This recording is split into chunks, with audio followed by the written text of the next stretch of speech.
నమస్తే welcome to 99 TV. Hydraa effect Hyderabad మీద ఏ మేరకు పడింది? హైడ్రా అవసరమా లేకపోతే నిష్ప్రయోజనమా? రెండు రకాల వర్షన్స్ ఉంటాయి. సహజంగా ఒక మార్పు తీసుకొచ్చే ప్రయత్నం జరిగినప్పుడు దాని మీద వ్యతిరేకత ఉంటుంది అలవాటు పడేదాకా. తర్వాత ఆ వ్యతిరేకతని డైజెస్ట్ చేసుకుంటుంది సమాజం. ఇప్పుడు డైజెస్ట్ చేసుకునే దిశగా హైదరాబాద్ సమాజం ఎదిగిందా లేకపోతే హైడ్రా ఇంకా ఏమన్నా తనని తాను రీడిఫైన్ చేసుకోవాల్సిన అవసరాలు ఉన్నాయా? ఇంకా దీంతోపాటు రియల్ ఎస్టేట్కి అనుబంధంగా ఉన్న బోల్డన్ అంశాల మీద సమగ్ర విశ్లేషణ అందించడానికి మనతో ఉన్నారు ఇన్వెస్ట్మెంట్ అనలిస్ట్ అనిల్ ఏకేవి గారు. నమస్కారం అనిల్ గారు. సో హైడ్రా అండి, నిజంగా అది రాగానే ఏదో పెనుభూతం మన మీద వచ్చేసింది, మెజిషియన్ మ్యాండ్రిక్ మన మీదకి అలా వదిలేశాడు అనే పద్ధతిలో ఒక సెక్షన్ బయలుదేరింది. మనం చూస్తూ వస్తున్నాయి సమాజాన్ని శతాబ్దాల తరబడి చూస్తున్నప్పుడు ఒక మార్పు వచ్చినప్పుడు దాని మీద విపరీతమైన ప్రతిఘటన వచ్చేస్తుంది. అంగీకరించదు సమాజం, డైజెస్ట్ చేసుకోవడానికి ఇష్టపడదు. హైడ్రా నిజంగా పాజిటివ్ రిజల్ట్స్ ఈల్డ్ చేస్తుంది, చేయబోతోంది అని మీరు విశ్వసిస్తున్నా. ఐ బిలీవ్ హైడ్రా మంచి మూవ్. యాక్చువల్లీ హైడ్రా మంచి పరిణామము. మొదట్లో హైడ్రా వచ్చిన కొత్తలో ఏదైనా సరే మార్పు అనేది జనరల్గా ప్రజలు దాన్ని డైజెస్ట్ చేసుకోవడానికి, జీర్ణించుకోవడానికి కొద్ది ఇబ్బంది పడతారు. బట్ హైడ్రా అనేది చాలా అవసరం. హైడ్రా ఎందుకు అవసరం అనేది హైడ్రా ఇంకొంచెం విస్తృతపరచాలి. హైడ్రాని కేవలము ఎంక్రోచ్మెంట్స్ లేదా బ్యాక్ వాటర్ ఎంక్రోచ్మెంట్స్ని తర్వాత బఫర్ జోన్ వరకే హైడ్రాని పెట్టారు బేసికల్లీ. బట్ హైడ్రాలో ఇంక్లూజివ్ చేయాల్సిన పాయింట్స్ చాలా ఉన్నాయి. ఎస్పెషల్లీ హైదరాబాద్ రియల్ ఎస్టేట్లో అంటే హైదరాబాద్ ఆర్గానిక్ నుంచి ఇన్ఆర్గానిక్ గ్రోత్కి వెళ్ళిపోయింది. ఒకేసారి వర్టికల్ టేక్ ఆఫ్ అయింది లాస్ట్ 10 yearsలో. ఎస్పెషల్లీ మనం జనరల్గా ఉండే ఆర్గానిక్ గ్రోత్ చూసాం మనము తెలుగు రాష్ట్రాల్లో. హారిజంటల్గా ఉండేది ఉమ్మడి రాష్ట్రంలో ఉన్నప్పుడు. తర్వాత మనం లాస్ట్ 10 yearsలో గత ప్రభుత్వం తీసుకున్న అద్భుతమైన ఇన్ఫ్రా చర్యలు, infra developments, great infra activities ఏవైతే ఉన్నాయో ఎస్పెషల్లీ నగరం మీద పెట్టిన ఫోకస్ వల్ల ఒక ఇన్ఆర్గానిక్ గ్రోత్లోకి వెళ్ళాం మనం. అది అన్ని నగరాలకు వర్తిస్తుంది, ఒక హైదరాబాద్ అనే కాదు. ఈవెన్ మీకు ముంబై కానివ్వండి, చెన్నై కానివ్వండి, బెంగళూరు, అలాగే Calcutta, especial Delhi region, north capital region, Gurgaon, Noida, Ghaziabad, ఇవన్నీ ఈ స్థాయిలోనే ఈ స్థాయి ఎదుగుదలనే మనం హైదరాబాద్లో చూసాము. ఒక స్థాయిలో వీళ్ళందరినీ దాటుకుని వెళ్ళిపోయాం మనం. ఎస్పెషల్లీ హైదరాబాద్లో జరిగిన ఇన్ఫ్రా యాక్టివిటీస్ ఏవైతున్నాయో చాలా అద్భుతమైన యాక్టివిటీస్. సో ఈ యాక్టివిటీస్ జరుగుతున్నప్పుడు న్యాచురల్లీ హైదరాబాద్ అనేది మొత్తము భారతదేశంలోనే మనకు ఒక లైమ్ లైట్లో ఉన్న నగరం. అందులో అద్భుతమైన శాంతి భద్రతలు ఉన్న నగరం. లా అండ్ ఆర్డర్, మనకు electricity, infra, water, drinking water, seepage system, at the same time MNC companies రావడము, అఫోర్డబుల్ లివింగ్, సెస్మోగ్రాఫిక్ కండిషన్స్ అన్నీ సేఫ్గా ఉండడము, మనకు ప్రకృతి సమతుల్యత. హైదరాబాద్ ఈజ్ ఒకప్పుడు it was prone to earthquakes. ఇప్పటికీ ఆ ప్రమాదం ఉందని అంటే Hyderabad never had any problems in terms of earthquakes. Light tremors అనేది మనకు ఎప్పుడైనా ప్రతి చోట్ల ఉంటుంది. సబ్సెప్టబుల్ ట్రెమర్స్ అనేది ప్రతి చోట్ల ఉంటుంది. ఈ మధ్యకాలంలో కూడా మనకి ఏదో సెస్మోగ్రాఫిక్ రికార్డ్స్ కనపడ్డాయి. బట్ అవన్నీ మోర్టాలిటీని సృష్టించే లేదా స్థాయిలో లేవు, డ్యామేజ్ సృష్టించే స్థాయిలో లేవు. ఆ ట్రెమర్స్ అన్ని నగరాల్లో వస్తాయి, అన్ని ప్రాంతాల్లో వస్తాయి. మీకు ఆ భూపురాల అడ్జస్ట్మెంట్స్ అనేవి భౌగోళికంగా ప్రతి భూమి మీద ప్రతి దేశంలో, ప్రతి నగరంలో, ప్రతి ఊర్లో జరుగుతూనే ఉంటుంది. కొన్ని గుర్తించగలుగుతాం, కొన్ని గుర్తించలేం. ఒకప్పుడు మనకేంటంటే గుర్తించకపోవడం కారణం ఏంటంటే మనకి హైరేజ్ అలాంటి అపార్ట్మెంట్స్ లేవు కాబట్టి గుర్తించే పరిస్థితి లేదు. ఈరోజు హైరేజ్ అపార్ట్మెంట్స్, పెద్ద పెద్ద బిల్డింగ్స్ ఉన్నాయి కాబట్టి పై ఫ్లోర్లో ఉండే వాళ్ళకు దాని తాలూకు ఇంపాక్ట్ ఉంటుంది. They feel the tremors definitely. So ఇవన్నీ చాలా రెగ్యులర్ థింగ్స్, ఇవన్నీ చాలా రెగ్యులర్గా జరిగే ప్రకృతి సహజ పరిణామాలు. అంత మాత్రాన మనకు దానివల్ల వచ్చేది ఏం లేదు. We are the most safest city in India in terms of natural ప్రకృతి పరమైన. హైడ్రా పుట్టినప్పటి నుంచి ఇప్పటి వరకు అండి ఈ స్వల్ప వ్యవధిలో సాధించిన రిజల్ట్ ఏమైనా ఉందా? ఉంది, ఎందుకు లేదు, ఉంది. హైడ్రా రిజల్ట్ సాధించింది. మనకేంటంటే ఎప్పుడైనా సమాజంలో ఏదైనా మార్పు జరిగినప్పుడు, ఎస్పెషల్లీ ప్రభుత్వం ఏదైనా కఠినమైన నిర్ణయాలు తీసుకున్నప్పుడు ఏమవుతుందంటే ఏదైనా విషయంలో జనరల్గా ఆ ఒక సెక్షన్ ఆఫ్ పీపుల్, అంటే ఎస్పెషల్లీ మేము బాధితులు అనుకునే వాళ్ళు ఎవరైతే ఉంటారో వాళ్ళు ఇబ్బంది పడతారు. అని అప్పటి వరకు నా లగ్జరీని అనుభవించే స్థాయిలో ఉండరు కాబట్టి ఖచ్చితంగా వాళ్ళు కొంచెము డిఫికల్టీ ఫీల్ అవుతారు. వాళ్ళు వోకల్ సెక్షన్ అవుతారు నార్మల్లీ. అది మొత్తం ప్రజలందరికీ కూడా మా అందరికీ వర్తిస్తుంది, ఇదందరూ మాకేదో నష్టం జరిగింది అన్నట్టు ఒక మైండ్ సెట్లోకి వెళ్తారు. అది మళ్ళీ వారం, 10 రోజులు, 4 రోజులు, 3 నెలలకు అది సెటిల్ అయిపోతుంది. Okay, but when it comes to Hydraa ఏదైతే ఉందో దాన్ని కొంచెం బృహత్తరం చేయాల్సిన అవసరం చాలా ఉంది. దాని పరిధిని, దాని స్కోప్ని పెంచాల్సిన అవసరం చాలా ఉంది. ఇంకా మనం చాలా మాట్లాడుకోవాలి when it comes to the activities, real estate activities, the good part and the bad part, and especially you have to speak about money laundering which has been happening, which has happened. Related అండి money laundering, it's something astonishing. మీరు అంటున్నారు real ఎస్టేట్కి money లాండరింగ్కి ఉన్న సంబంధం. Money laundering real ఎస్టేట్లో జరిగినంత money laundering బహుశా ఇంకా ఏ వ్యాపారంలో జరగదు. ఒక హైదరాబాద్ అనే కాదు, భారతదేశంలో అన్ని చోట్ల మనకు రియల్ ఎస్టేట్లో మనీ లాండరింగ్ ఉంటుంది. ఓకే, అది ఎలా ఉంటుంది అనేది దాని రూపాలు మార్చుకుంటూ వెళ్ళింది. ఒకప్పుడు మనీ లాండరింగ్ అనేది రియల్ ఎస్టేట్లో ప్రతిదీ క్యాష్ ట్రాన్సాక్షన్లు చేసుకునే వాళ్ళు, అది దాని వరకే మనం అనుకునేవాళ్ళం ఇది మనీ లాండరింగ్ అని. బట్ తర్వాత ఫ్రాడ్ యాక్టివిటీస్ ఏవైతే ఉన్నాయో పూర్తి స్థాయిగా విశృంఖలంగా జడలు విప్పుకుంది. సో అది మనము ముందు చర్చిద్దాం అది. బట్ ఆ మనీ లాండరింగ్ ఆస్పెక్ట్ చాలా పెద్దది. ఎస్పెషల్లీ దాని మీద ఎంతమంది బాధితులు ఉన్నారు, హైదరాబాద్ ఇమేజ్ని ఏ స్థాయిలో డ్యామేజ్ చేసింది మనీ లాండరింగ్ యాక్టివిటీ, ఎలాంటి వాళ్ళు కుబేరులు అయిపోయారు, పేద ప్రజల కడుపు ఎలా కొట్టారు, ఆడపిల్లలు ఉద్యోగాలు చేస్తూ కష్టపడి దాచిపెట్టుకున్న డబ్బుల్ని ఎలా మింగేశారు, తర్వాత హైదరాబాద్ ఇమేజ్ని ఎలా డ్యామేజ్ చేసింది, అది ఆర్గనైజ్డ్ సెక్టర్ని ఎలా హ్యాంపర్ చేసింది. One rotten Apple spoils the entire basket అనే సామెత మనకు తెలిసినట్టు, ఒక 2-3 చెడ్డవాళ్ళ వల్ల మిగతా మొత్తం అందరూ కూడా సఫర్ అయ్యే పరిస్థితి వచ్చింది. ఆర్గనైజ్డ్ రియల్ ఎస్టేట్ అయితే ఉందో ఈ అన్ఆర్గనైజ్డ్ వ్యక్తుల వల్ల, అంటే end in mind, back of mind వాళ్ళు వచ్చేదే ఒక ఫ్రాడ్ చేద్దామన్న ఇంటెన్షన్తో, డబ్బులు తీసుకొని పారిపోదామన్న ఇంటెన్షన్తో వస్తారు. అంటే అన్అప్రూవ్డ్ లేఅవుట్స్ చేయడము, లేదా ఈ లేఅవుట్ చేస్తాను దీని మీద ఎంత డబ్బులు ఇస్తాను అని ఏదో ఒక స్కీములు పెట్టడము, ₹1,00,00,000 మీరు మాకు ఇవ్వండి బైబ్యాక్ ఆఫర్ అని పెడతారు వాళ్ళు. బేసికలీ ₹1,00,00,000 ఇవ్వండి, మాది పేరున్న రియల్ ఎస్టేట్ కంపెనీ, మీకు సంవత్సరంలో ₹1,50,00,000 ఇస్తాము అనగానే కొంచెం మంది అమాయకులు ఎస్పెషల్లీ ఆశ ఉంటుంది వాళ్ళకు, పిల్లల పెళ్ళికో చదువులకో లేకపోతే దేనికోసమో దాచిపెట్టుకునే డబ్బులు, రిటైర్మెంట్ పెన్షన్ డబ్బులు. ప్రభుత్వ ఉద్యోగులు కూడా ఉన్నారు అందులో చాలామంది, డాక్టర్లు కానివ్వండి లేకపోతే ఎవరన్నా కానివ్వండి, వీళ్ళందరూ కూడా వస్తుందన్న సహజ సిద్ధమైన ఆశతో వాళ్ళు వెళ్ళి అందులో ఆ కంపెనీస్లో ఆ బోర్డులలో ఎస్పెషల్లీ వాళ్ళకి డబ్బులు ఇవ్వడం, వీళ్ళు బోర్డులు మూసేయడము, పారిపోవడము ఇలాంటివి జరుగుతున్నాయి. కొంతమంది మీద కేసులు అయ్యాయి, కొంతమంది దొరకట్లేదు.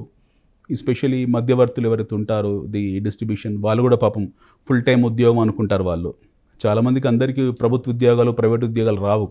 Lot of self employed people ఉంటారు, వాళ్ళకి ఇదో మంచి ఆపర్చునిటీ, ఇది ఒక ఆర్గనైజ్ సెక్టర్, రియల్ ఎస్టేట్ అనేది మంచి భూమిలో ఉంది బిజినెస్.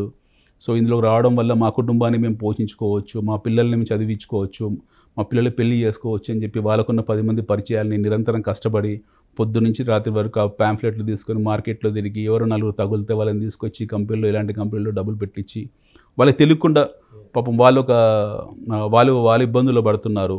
ఈ కంపెనీలు ఎవరైతే స్టార్ట్ చేశారో అంటే ఎస్పెషల్లీ ఈ బైబ్యాక్ స్కీమ్స్ అని పెట్టి వాళ్ళు ఫోన్లు ఎత్తకపోవడం, వాళ్ళు దొరక్కపోవడం, వాళ్ళ ఆఫీసులు మార్చడం, వాళ్ళ లగ్జరీస్ లైఫ్, వాళ్ళు ప్రజల డబ్బుతో వాళ్ళ లగ్జరీ లైఫ్ ఎంజాయ్ చేస్తూ వీళ్ళ కడుపు కొట్టారు. సో ఇందులో ఈ 2-3 డికేడ్స్లో దాని డెన్సిటీ ఏ స్థాయికి వెళ్ళింది? చాలా తీవ్ర స్థాయిలో ఉంది. దీనివల్ల మనం 2 ఆస్పెక్ట్స్ ఆలోచించాలి. ఒకటి, ప్రత్యక్షంగా సఫర్ అవుతుంది, అందులో ఏదో ఆశతో ఇన్వెస్ట్ చేసి అలాంటి ప్రొడక్ట్స్లో ఎస్పెషల్లీ మనీ లాండరింగ్ ప్రొడక్ట్స్లో ఇన్వెస్ట్ చేసి లాస్ అవుతున్న హార్డ్ అండ్ కష్టజీవులు, డబ్బులు బాగా కష్టపడి తీసుకెళ్ళి వాళ్ళు సాలరీడ్ క్లాస్, ఎక్కువగా సాలరీడ్ సెల్ఫ్ ఎంప్లాయిడ్ క్లాస్ ఉన్నారు. అంటే people who are expecting better returns comparatively. నేను ఇక్కడ పెట్టడం వల్ల నాకు బ్యాంకులో పెట్టుకుంటే 6-7% వస్తుంది, వీళ్ళ దగ్గర 50% ఇస్తా అంటున్నారు, ఈ ప్రీ లాంచ్ ఆఫర్స్ ఉన్నాయి, ఈ ప్రీ లాంచ్లో నేను డబ్బులు పెట్టడం వల్ల నాకు రేపు పొద్దున లాంచ్ అయిన తర్వాత నాకు ఎక్కువ డబ్బులు వస్తాయి అని ఆశతో వెళ్ళి కొలాటరల్ సేఫ్టీ లేకుండా, ఇలాంటి కొలాటరల్ సేఫ్టీ లేకుండా వాడు ఇచ్చే ఏదో అగ్రిమెంట్ని నమ్మేసి, వాడి ట్రాక్ రికార్డ్ చూసుకోకుండా వాడు ఇచ్చే ఏదో అగ్రిమెంట్ నమ్మేసి అమాయకంగా అందులో ఇన్వెస్ట్ చేసి వాడు బోర్డులు ఎత్తేసిన వాళ్ళు చాలామంది ఉన్నారు. సో ఇలాంటి సఫరర్స్ ఉన్నారు. This are the first victims. Second victim happen to be very incidentally governments. ప్రభుత్వం అతిపెద్ద సెకండ్ విక్టిమ్. ప్రభుత్వం as government happen to be second victim. ఇప్పుడు ఎలా అంటే, ఇప్పుడు మీరు ఇందాక అన్నదానికి నేను ప్రశ్నకు జోడిస్తాను ఆన్సర్ని. హైడ్రా ఎఫెక్ట్ ఏమని చూపించిందా అనేది, లేదా ఇందాక ఇంకో ప్రశ్న కూడా అడిగారు, హైదరాబాద్ మార్కెట్ స్లో డౌన్ అయిందా ఏదన్నా అని. హైదరాబాద్ మార్కెట్ ఏం స్లో డౌన్ కాలేదు. హైదరాబాద్ మార్కెట్ కన్సల్టేషన్ ఫేజ్లో ఉంది. ఓకే, ఒక inorganic Has it growth reached saturation? Saturation అనేది ఎప్పుడు ఉండదు. There is nothing called saturation. But you are telling some contradiction ఉంది ఇక్కడ. వర్టికల్ డెవలప్మెంట్ మనం చూస్తున్నాం. వర్టికల్ డెవలప్మెంట్ చూసిన తర్వాత సాచురేషన్ ఏదో వర్టికల్ డెవలప్మెంట్ గ్రోత్ చూస్తాం. వర్టికల్ గ్రోత్ చూసాము. వర్టికల్ గ్రోత్ చూసాము. ఎప్పుడైనా సరే మీరు ఒక ఫ్లైట్ టేక్ ఆఫ్ అయింది, నార్మల్లీ ఒక ఆల్టిట్యూడ్లో వెళ్ళింది, ఒక 300 మైల్ స్పీడ్లో రన్వే మీద ఫ్లైట్ వెళ్తుంది, అది అక్కడ టేక్ ఆఫ్ అవుతుంది. That is a vertical take off. Basically మెల్లి నిదానంగా వర్టికల్ టేక్ ఆఫ్ అవుతుంది. పైకి వెళ్ళిన తర్వాత ఒక 30,000 ఫీట్లోనో 40,000 ఫీట్లోనో అది స్టేబుల్ అవుతుంది. అది ఎయిర్ బౌన్ కొంచెం జర్క్స్ ఉన్న స్టేబుల్ అవుతుంది. మళ్ళీ అక్కడ నుండి మళ్ళీ ఇంకో ఆల్టిట్యూడ్ వెళ్ళేప్పుడు మళ్ళీ టేక్ ఆఫ్ అవుతుంది. ఈ జనరల్ గ్రాఫ్ సిస్టమ్ అనమాట. హైపోథెటికల్ ఎగ్జాంపుల్ తీసుకున్నాను. ఎప్పుడైనా సరే మీరు ఒక గ్రాఫ్ చూడండి, గ్రోత్ గ్రాఫ్ చూడండి, అది ఎక్స్ నుంచి వై యాక్సిస్కి వెళ్ళేప్పటికు మెల్లగా వెళ్తుంది, కొంచెం డౌన్ అవుతుంది, కొంచెం వెళ్తుంది, మళ్ళీ డౌన్ అవుతుంది. గోల్డ్ని తీసుకోండి ఎగ్జాంపుల్. పడుకుంటూ లేస్తూ ఫైనల్గా మీకు ఒక ఎండ్ చివరి పాయింట్లో చూసేప్పటికీ మొత్తం మీద మీకు కన్సాలిడేట్ అవుతుంది. అక్కడ కన్సాలిడేట్ అంటే ఇప్పుడు మనం ఉన్న సిట్యువేషన్ని కన్సాలిడేషన్ సిట్యువేషన్ అనుకోవాలి. This is a consolidation phase. Beyond this ఇంకా వెళ్ళే అవకాశం లేదా? ఇక్కడ నుంచి గ్రోత్ బియాండ్ ఇది ఇంకా ఇంతకన్నా ఎక్కువ గ్రోత్ చూస్తాం. We're going to see exorbitant growth. Consolidation will be there for certain time. Yes, దానికి కారణాలు చెప్తాను మీకు. కన్సాలిడేషన్ ఎందుకు జరుగుతుంది మార్కెట్లో అని అంటే, when Hyderabad was took a different race altogether. మనము 2014 తెలుగు రాష్ట్రం ఏర్పడిన తర్వాత, కొత్తగా తెలంగాణ రాష్ట్రం ఏర్పడిన తర్వాత ప్రభుత్వం అన్ని జీవసత్వాలు పెట్టి పూర్తి స్థాయి ఎఫర్ట్స్ పెట్టి నగరాన్ని టేక్ ఆఫ్ చేశారు. They kept all their best efforts to take it off. So మీకు హైదరాబాద్లో లాట్ ఆఫ్ యాక్టివిటీస్ జరిగాయి, especially the infra activities. Road వెడల్పు చేయడము, సుందరీకరణ చేయడము. ఇప్పుడు మీ ఎగ్జాంపుల్ బయోడైవర్సిటీ పార్క్ చూడండి, లేదా మీకు కేబుల్ బ్రిడ్జ్ చూడండి. ఇవన్నీ this are the activities. So ఇలాంటి యాక్టివిటీస్ చాలా జరిగాయి. సో ఇన్ఫ్రా యాక్టివిటీస్ జరిగాయి. ఒకటి ది క్యాపిటల్ ఎక్స్పెండిచర్ జరిగింది హైదరాబాద్లో. దానివల్ల మీకు బ్యూటిఫికేషన్ జరిగింది, మంచి రోడ్స్ వచ్చాయి, ఇన్ఫ్రా వచ్చింది, వాటర్ వచ్చింది, పవర్, ఎలక్ట్రిసిటీ, సీమ్లెస్ పవర్ ఇవన్నీ ఉండడం, 24 hours పవర్ ఇవన్నీ ఉండడం ఒకటి. రెండోది మీకు law and order, wonderful law and order హైదరాబాద్లో, బ్యూటిఫుల్ లా అండ్ ఆర్డర్ మనది. ఇదొకటి. లా అండ్ ఆర్డర్ సేఫ్గా ఉండడం. అన్ని ప్రాంత ప్రజలు, దేశంలో ఉన్న అన్ని భాషల ప్రజలు హైదరాబాద్లో కంఫర్టబుల్గా ఉంటారు. మూడోది స్టాండర్డ్ ఆఫ్ లివింగ్. మనకు ఇక్కడ ఎవరైనా సరే ఎంత తక్కువ 100 రూపాయలు రోజు సంపాదించినా, 1,00,000 రూపాయలు సంపాదించినా వాళ్ళు హ్యాపీగా బ్రతకగలుగుతారు. You get food. Hyderabad is only place in India, మొత్తం భారతదేశంలో, where you get 100 rupees meals even today. 100 రూపాయలు తీసుకెళ్ళి వాడు మధ్యాహ్నం పూట కడుపు నిండా భోజనం చేసుకోగలిగే సిటీ ఇది. ఈవెన్ ఫర్ దట్ మ్యాటర్ మనకు ఈ 5 రూపాయల భోజనం ప్రభుత్వ పథకం అవుతుంది. అది కూడా చాలా మంది employees, people are enjoying it. చాలా మంది ఎంజాయ్ చేస్తున్నారు దాన్ని. సో ఇలాంటి మనకు అఫోర్డ్నెస్ ఏతుందో, స్టాండర్డ్ ఆఫ్ లివింగ్ ఏతుందో, అదొకటి. రెండోది. తర్వాత ఉపాధి కల్పన.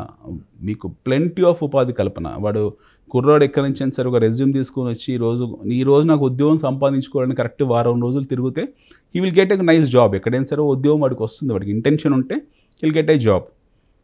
తర్వాత హౌసింగ్. మీకు కావాల్సినంత హౌసింగ్ ఉంది సిటీ మొత్తంలో. ఎక్కడైనా సరే మనకు మంచి హౌసింగ్ వారు నచ్చిన చోట is able to get a house. Transportation, మీకు మెట్రో అని కానివ్వండి, బస్సులు అని కానివ్వండి, క్యాబ్ సర్వీసెస్ అని కానివ్వండి, దేశంలో అన్ని నగరాలకు ఉన్నట్టే మనకి యాక్టివిటీస్. ఇందాక మీరు మాట అన్నారు, రెండో విక్టిమ్ గవర్నమెంట్ అన్నారు. యా, ఆ పాయింట్ కొంచెం ఇంట్రెస్టింగ్. నేను అక్కడికి వస్తాను. సో హైదరాబాద్ ఎలా టేక్ ఆఫ్ అయిందనే దానికి. సో మనము 2014 వరకు చూసిన హైదరాబాద్ ఒక రకంగా ఉంటే 2014 తర్వాత అప్పటి వరకు మనకు ఒక మెగా సిటీ లాగా ఉండేది. 2014 వరకు ఒక లార్జ్ సిటీలా ఉండేది. తర్వాత 2014 తర్వాత we have seen a international city. కంప్లీట్గా ఒక గ్లోబల్ పిక్చర్లోకి వెళ్ళిపోయాం. పూర్తి స్థాయి హైదరాబాద్ అనేది మీకు total it has become a glamorous look వచ్చి భారతదేశంలోనే కాదు ప్రపంచవ్యాప్తంగా, ఎస్పెషల్లీ ఏషియా పసిఫిక్ రీజియన్లో, గ్లోబల్ ఫుట్ ప్రింట్స్లో మనది చాలా, I mean we have become such a fantastic city. I mean మనకున్న గుర్తింపు మామూలు స్థాయి కాదు. మీకు టిమ్ కుక్ రావడము, టీ హబ్లోకి పెద్ద పెద్ద కంపెనీ సీఈఓస్ రావడము, ప్రతి ఒక్కరు వచ్చి ఇక్కడ ప్రైజ్ చేయడము, ప్రభుత్వం విపరీతమైన ఇనిషియేటివ్స్ తీసుకోవడము, ప్రతిరోజు ఒక యాక్టివిటీ జరిగేది కదండి. మీకు ఎవ్రీడే హైటెక్స్లో కానివ్వండి, లేకపోతే టీ హబ్లో కానివ్వండి, ఎక్కడైనా సరే హైదరాబాద్లో మీకు ఏదో ఒక యాక్టివిటీ జరుగుతూనే ఉండేది నాన్ స్టాప్గా. This is the only city in entire India where you had lot of activities which were happening on non stop basis. Cultural, socio cultural activities. process we can say. Yes, so ఇది ఒక ఇలా జరుగుతున్నప్పుడు జనరల్గా attract అవుతుంది city అందరికి కూడా, ఒక destination అయిపోతుంది. మీకు చాలా వేగంగా మనకి ఇండస్ట్రీ వచ్చింది, రకరకాల ఇండస్ట్రీ, ఐటీ వచ్చింది, ఐటీఎస్ వచ్చింది. ఎట్ ది సేమ్ టైంలో మనకు ఐటీఆర్ ప్రాజెక్ట్ రావాల్సింది హాల్ట్ అయి ఉంది. ఇలాంటి ప్రాజెక్ట్స్, ఫార్మాసిటీ లాంటి ప్రాజెక్ట్స్ ఇలా రావడం వల్ల న్యాచురల్గా ఒక ఇనార్గానిక్ గ్రోత్ వస్తుంది, ఎగ్జార్బిటెంట్ గ్రోత్ వస్తుంది. ఇదే మనకు గురుగాంలో జరిగింది, ఇదే నోయిడాలో జరిగింది, ఇదే బెంగళూరులో జరిగింది, ఇదే మనకు నవీ ముంబైలో జరిగింది, ఇప్పుడు హైదరాబాద్లో ఇదే జరిగింది. సో ఈ ప్రాసెస్లో ఏం జరిగిందనంటే, ఎస్పెషల్లీ ఔత్సాహికమైన వీళ్ళు ఎవరైతే ఉంటారో, ఎంటర్ప్రీనియర్స్ ఉంటారో, వాళ్ళు ఒక ప్రాపర్ స్టాటిస్టిక్స్ లేకుండా, ఇలాంటి స్టడీస్ లేకుండా ఇన్వెంటరీని పైలప్ చేసుకుంటూ వెళ్ళారు. అంటే కొత్త కొత్త అపార్ట్మెంట్స్ కట్టడము, అంటే వాళ్ళకు డిమాండ్ సప్లై ఈక్విలిబ్రియాన్ని పూర్తి స్థాయిలో అంచనా వేయకుండా విపరీతమైన కన్స్ట్రక్షన్స్కు దిగిపోయారు వాళ్ళు. పూర్తి స్థాయిలో కన్స్ట్రక్షన్స్ చేయడము, లేఅవుట్ వేయడము, ఇలాంటి యాక్టివిటీస్ మొదలుపెట్టారు. బట్ న్యాచురల్ ఏమవుతుందంటే, దేశవ్యాప్తంగా కూడా, మన భారతదేశ వ్యాప్తంగా కూడా ఒక కన్సల్టేషన్ ఫేజ్లోకి వెళ్ళాం మనం. ఇన్ టర్మ్స్ ఆఫ్ స్థూల జాతీయోత్పత్తి కానివ్వండి, లేదా వ్యక్తిగత అర్నింగ్స్ కానివ్వండి, ఇండివిజువల్ అర్నింగ్స్ కానివ్వండి, మనం ఒక కన్సల్టేషన్ ఫేజ్లోకి వెళ్ళాము. మిడిల్ క్లాస్ అర్నింగ్స్ కొద్దిగా డ్రై అయ్యాయి లాస్ట్ 3 years. ఇది మొత్తం న్యాచురల్ ఫినామినా. ఇది దేశం మొత్తంలో మిడిల్ క్లాస్ ఇన్కమ్ కొద్దిగా డ్రై అయింది. లోయర్ మిడిల్ క్లాస్ వాళ్ళకు ఈ హై ఎండ్ హౌసింగ్ అనేది ఒక హై ఎండ్ లగ్జరీ ఐటెం లాగా మారిపోయింది. సో అఫోర్డబిలిటీ అయింది, middle class, lower middle class వాళ్ళు కొంచెం ఇబ్బంది అయింది. At the same time elite sections ఎవరైతే ఉంటారో వాళ్ళకు పెద్ద ప్రాబ్లం లేదు. సో మీరు ఈ మధ్యకాలంలో లాస్ట్ 1 yearలో మీరు లిస్టెడ్ కంపెనీస్, స్టాక్ ఎక్స్చేంజెస్లో ఉన్న listed companies, Prestige Estates, DLF, Oberoi Realty ఇలాంటివి హై ఎండ్ కంపెనీస్, వాళ్ళ రిజల్ట్స్ చూడండి చాలా బ్రహ్మాండంగా ఉన్నాయి. They are growing at 20%, 25% CAGR. వాళ్ళ గ్రోత్ రేట్ చాలా బాగుంది. ఇందులో హై ఎండ్ ప్రొడక్ట్స్లో, ఎస్పెషలీ హై ఎండ్ ప్రొడక్ట్స్లో. But when it comes to middle class sections, lower middle class sections ఎవరైతే ఉన్నారో వీళ్ళ ఇన్కమ్ లెవెల్స్ మనం ఇందాక అనుకున్నట్టు కన్సల్టేషన్ లేదా అఫోర్డబిలిటీ వాళ్ళకి ఇబ్బంది అవుతుంది. సో మన నగరము ఇప్పుడు, though we're a international city, but still మనకు 70-80% పాపులేషన్ అందరూ కూడా middle income group, lower middle income group ఉన్న వాళ్ళే. వాళ్ళ అఫోర్డబిలిటీ వాళ్ళకి ఇబ్బంది కావడం వల్ల ఆల్రెడీ మనకు కన్స్ట్రక్ట్ అయిన లేదా సెమీ కన్స్ట్రక్ట్ అయిన ఇన్వెంటరీ అవుతుందో అది పైలప్ అయింది. నా what will happen is over a period of time, first ఇది ఈ పైలప్ అయిన సర్ప్లస్ ఇన్వెంటరీ అవుతుందో ఇది డిస్బర్స్ అయిపోతుంది మార్కెట్లోకి. ఒక 1 year 2 yearsలో డిస్బర్స్ అయిపోతుంది. నెక్స్ట్ 2 years అండి, అట్లీస్ట్ 1-2 years పడుతుంది. ఎందుకంటే మన దగ్గర ఇన్వెంటరీ చాలా ఉంది. వీ హ్యావ్ ఎక్స్ట్రాడినరీ ఇన్వెంటరీ కొంచెం మూవ్ అవడానికి టైం పడుతుంది. ఎందుకంటే మన డిమాండ్ సప్లైని ఊహించుకోకుండా, అంటే దీనికి ప్రభుత్వాలకు లేదా వ్యక్తులకు సంబంధించింది కాదు ఇది. ఎస్పెషల్లీ ఇది పీపుల్, అంటే పెద్ద కంపెనీస్ ఉన్నాయనుకోండి, వాళ్ళకు మార్కెట్ను అంచనా వేస్తారు. ఇప్పుడు if you have big brands, వాళ్ళకు రీసెర్చ్ టీమ్ ఉంటుంది, మార్కెట్ స్టాటిస్టిక్స్ చూస్తారు. ఈ ఏదైనా ఏరియాలో ఒక కన్స్ట్రక్షన్ యాక్టివిటీ చేయాలంటే అక్కడ రిజిస్ట్రేషన్స్ ఎలా జరిగాయి, లాస్ట్ 10 years ట్రెండ్స్ ఎలా ఉన్నాయి, ఇవన్నీ ఎడ్యుకేట్ చేసుకుంటారు వాళ్ళు. అంటే they work on statistics. Basically వారు పూర్తి స్థాయిగా స్టాటిస్టిక్స్ పనిచేస్తారు. వాళ్ళ రీసెర్చ్ టీమ్స్ ఉంటాయి, వాళ్ళ ఫైనాన్షియల్ ఆడిట్స్ ఉంటాయి. వాళ్ళు కూర్చొని వాటిని అర్థం చేసుకుంటారు. సపోజ్ చిన్న ఎగ్జాంపుల్, ఇప్పుడు తుక్కుగూడ లాంటి ఏరియా ఉంది, మహేశ్వరం లాంటి ఏరియా ఉంది, వెలిమల కొల్లూరు లాంటి ఏరియా ఉంది, గచ్చిబౌలి లాంటి ఏరియా ఉంది. ఇక్కడ ఎవరైనా పెద్ద ఒక బ్రాండెడ్ కంపెనీ వచ్చింది, వాళ్ళు ఏదైనా ప్రాజెక్ట్ చేయాలనుకుంటున్నారు, వాళ్ళ టీం ఉంటుంది, వాళ్ళ స్టాటిస్టికల్ టీం ఉంటుంది.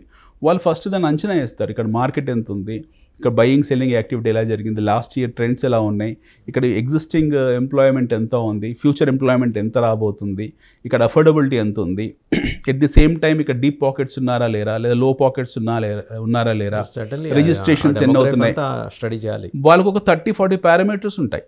ఒక 30-40 పారామీటర్స్ని పూర్తి స్థాయిగా స్టడీ చేసిన తర్వాత then they'll take a call. వీళ్ళు ఈ ఏరియాకు మనం ప్రాజెక్ట్లో వెళ్ళొచ్చా వెళ్ళకూడదా అనేది ఒక then they'll take a call. And when they go with 100% hit rate. But మామూలు వ్యక్తులు పెడుతున్నారో, అంటే ఎక్కడో చోట వాళ్ళకు ఇంకో రకమైన వ్యాపారాల్లో బాగా సడన్గా డబ్బులు వచ్చేస్తుంటాయి. ఎవరో ఎక్కడో చోట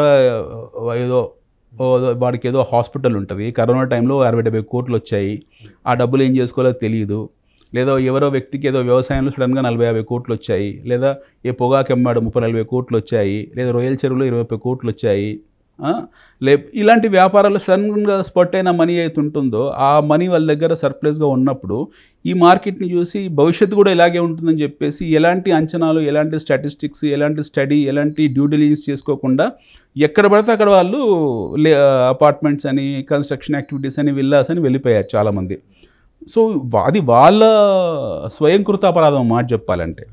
ఇప్పుడు వాళ్ళకి తెలియకుండా అవగాహన లేకుండా వెళ్ళి విపరీతమైన కన్స్ట్రక్షన్ యాక్టివిటీస్ మొదలుపెట్టారు. At the same time demand supply already మనకి ఇన్వెంటరీ ఉంది, వీళ్ళు ఓవర్గా వెళ్ళారు కన్స్ట్రక్షన్ యాక్టివిటీకి. మార్కెట్లో రిక్వైర్డ్ అంటే మన జనాభా ఇప్పుడు ఆల్రెడీ లాస్ట్ 10 years జనాభా వాళ్ళకి కావాల్సినంత బయింగ్ యాక్టివిటీ చేశారు. కొత్త బయర్స్ రావాలంటే కొత్త ఇమిగ్రేషన్ జరగాలి, లేదా మైక్రో ఫైనాన్స్ సిస్టమ్ డెవలప్ కావాలి. సో ఈ ప్రాసెస్ జరగలేదు. It will take some time. మీకు అర్థమవుతుంది సార్ నేను చెప్పేది, it will take some time. So వీళ్ళు ఏమనుకుంటున్నారు, ఆ సమ్ టైం అనే దగ్గరే నాకు కొంత అండర్స్టాండింగ్. నేను I tell you that some time. ఇప్పుడు మన సిటీలో 10 ఏళ్ళు లేదు అంత టైం పట్టదు. ఇప్పుడు ఫర్ ఎగ్జాంపుల్ సిటీలో మనకు 1 కోటి జనాభా ఉంది. 1 కోటి జనాభాకు కావాల్సినంత ఇన్వెంటరీ మన దగ్గర ఆల్రెడీ 5-6 years బ్యాక్ ఇన్వెంటరీ తయారైంది. మార్కెట్లో ఒక ఇన్ఆర్గానిక్ గ్రోత్ వచ్చింది. ఇప్పుడు ఇందాక మీకు చెప్పిన సెగ్మెంట్ ఆఫ్ పీపుల్ అందరూ ఏం చేశారు, నేను ఒక 10 కోట్లు పెడితే నాకు 20 కోట్లు వస్తుందని చెప్పేసి వాళ్ళు ఎలాంటి స్టడీ చేయకుండా, ఎలాంటి రీసెర్చ్ టూల్స్ ఇన్వెస్ట్మెంట్ పెట్టేశారు. వచ్చేసి వాళ్ళు విచ్చలవిడి ఎక్కడ పడితే అక్కడ, ఏ సందులో పడితే ఆ సందులో, ఏ ఊర్లో పడితే ఆ ఊర్లో ఈ కన్స్ట్రక్షన్ యాక్టివిటీస్ దిగిపోయారు. మార్కెట్లో మన 1 కోటి మంది జనాభాకు సరిపోయిన ఒక 10% సర్ప్లస్ ఇన్వెంటరీ ఉన్నప్పుడు వీళ్ళు వచ్చేసి దాన్ని 150% సర్ప్లస్ చేశారు. 1 కోటి మంది సరిపోయిన ఇన్వెంటరీలో వీళ్ళు ఆల్రెడీ అడ్జస్ట్ అయ్యి ఉన్నారు. మీరు సర్ప్లస్ ఇన్వెంటరీ క్రియేట్ చేశారు. ఇప్పుడు మీకు బయింగ్ యాక్టివిటీ జరగట్లేదు. ఇప్పుడు మీరు ఏమనుకుంటున్నారు, రియల్ ఎస్టేట్ పడిపోయింది అనుకుంటారు. రియల్ ఎస్టేట్ పడిపోలేదు, అక్కడ కావాల్సినంత వెసులుబాటు, ప్రజలకు వసతి ఏర్పాటు జరిగింది. ఇప్పుడు మళ్ళీ కొత్త బయ్యర్స్, కొత్త యాక్టివిటీ జరగాలంటే మీకు మళ్ళీ కొత్త ఎంప్లాయ్మెంట్ రావాలి, కొత్త ఫ్యామిలీ సిస్టమ్ ఏర్పడాలి. ఇప్పుడున్న డిమాండ్ సప్లైకి దానికి కావాల్సిన ట్రిగ్గర్ పాయింట్స్ రావాలి. అన్న పాయింట్లో కొత్త ఎంప్లాయ్మెంట్ రావాలంటే హారిజంటల్ గ్రోత్ మరింత ఉండాలి. ఇప్పుడు వరకు మనం ఎక్స్పీరియన్స్ అయింది vertical growth. Correct. So horizontal growth మరింత విస్తరించాలంటే వాట్ ఆర్ ద ఆప్షన్స్ మన ముందున్న? మనకు ఆల్రెడీ ఉన్నాయి కదా. వీ హ్యావ్ ప్లెంటీ ఆఫ్, మనకు ఆల్రెడీ ప్లాట్ఫామ్ రెడీ అయ్యి ఉంది. కేంద్ర స్థాయిలో, రాష్ట్ర స్థాయిలో ప్లాట్ఫామ్ రెడీ అయింది. ఫర్ ఎగ్జాంపుల్ ఇప్పుడు ముఖ్యమంత్రి గారు ఫ్యూచర్ సిటీ అని చెప్పి ఒక కొత్త ఇనిషియేటివ్ తీసుకున్నారు. అది అది అది అది అది భవిష్యత్తులో వచ్చే 2 ఏళ్ళలో 3 ఏళ్ళలో ఇది రూపురేఖలు దాల్చి అది వాస్తవ రూపం దాల్చడానికి కొద్దిగా టైం పడుతుంది. దానివల్ల మీకు 10 లక్షలు 15 లక్షలు ఎంప్లాయ్మెంట్ వస్తుంది. పాత ప్రభుత్వంలో ఆల్రెడీ మనకు ఫార్మసిటీ ఉంది, అది కూడా ఇనిషియేట్ అయిపోయి ఎగ్జిక్యూట్ కావడానికి మళ్ళీ ఒక 2-3 సంవత్సరాలు పడుతుంది. అందులో 10-15 లక్షల ఎంప్లాయ్మెంట్ వస్తుంది. అలాగే మనకు ఈవీ సెంటర్గా మారుతున్నాం. ఎలక్ట్రిక్ వెహికల్ జోన్గా మనం హైదరాబాద్ ఇప్పుడు హబ్గా తయారైంది. ఏ సిటీ కూడా డెవలప్ అవుతుంది కదా ఆర్టిఫిషియల్ ఇంటెలిజెన్స్ కోసం. ఏ సిటీ డెవలప్ అవుతుంది, మనకు ఆర్టిఫిషియల్ సిటీ రాబోతుంది. ఈ మధ్యకాలంలో రోబోటిక్స్ గురించి మాట్లాడుతున్నారు. సో ఒకటే లేదు, ఎన్నో ఉన్నాయి. ఇవన్నీ వాస్తవ రూపం దాల్చడానికి ఒక 2 సంవత్సరాలు 3 సంవత్సరాలు పడతాయి.